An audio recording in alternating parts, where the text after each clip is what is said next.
টিকাদান কর্মসূচির পরও দেশে হামের বিস্তার থামছে না। শুধু শিশুরাই নয়, আক্রান্ত হচ্ছেন বয়স্করাও। প্রাদুর্ভাবের প্রায় 4 মাসে হাম ও উপসর্গে মারা গেছে 7 শতাধিক। তাই সার্বিক পরিস্থিতিতে শিশুদের দীর্ঘমেয়াদী স্বাস্থ্য ঝুঁকি নিয়ে সতর্কবার্তা দিয়েছেন বিশেষজ্ঞরা। তাই টিকার পাশাপাশি জোর দিতে বলা হয়েছে শিশুর পুষ্টিতে। পরামর্শ দেন স্বাস্থ্যবিধি মেনে চলতে। হামের প্রকোপ উদ্বেগজনক হারে ছড়িয়ে পড়ার প্রায় 4 মাস পেরিয়ে গেছে।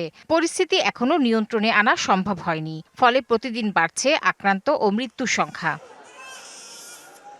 দেশে চলতি বছরে হাম ও হামের উপসর্গ নিয়ে 7 শতাধিক শিশুর মৃত্যু হয়েছে এবং আক্রান্ত ছাড়িয়েছে লাখের বেশি। বিশেষজ্ঞরা বলছেন, হাম প্রথমেই শিশুর শরীরে রোগ প্রতিরোধ ক্ষমতার উপর আঘাত হানে।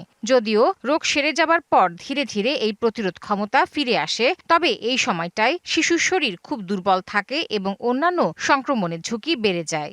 নিউমোনিয়াটা যদি ঠিকমতো যদি সুস্থ না হয়, তাহলে শ্বাসকষ্ট হইতে পারে, তার পরবর্তীতে অ্যাজমা হইতে পারে। তার যদি এনকেফালাইটিস যদি হয়, এনকেফালাইটিস হলে বাঁচার খুবই সম্ভাবনা কম, সে মারাই যেতে পারে। কানের ইনফেকশন হলে কান শুনবে না।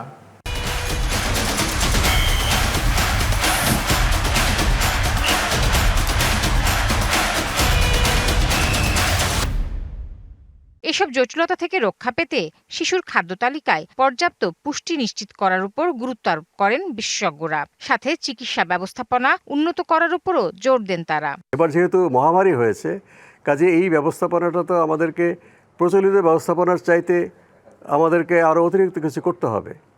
যখন হামের রোগীরা হাসপাতালে আসে, তারা যেন অন্য রোগীর সঙ্গে মিশে না যায়। এখন তো মহামারী, কাজে এটাতে ব্যবস্থাপনার এই পদ্ধতিগুলো পরিবর্তন না করলে কিন্তু আমরা এই মহামারী দীর্ঘায়িত হলে কিন্তু এটা আমাদের জন্য খুবই একটা লজ্জাজনক বিষয়।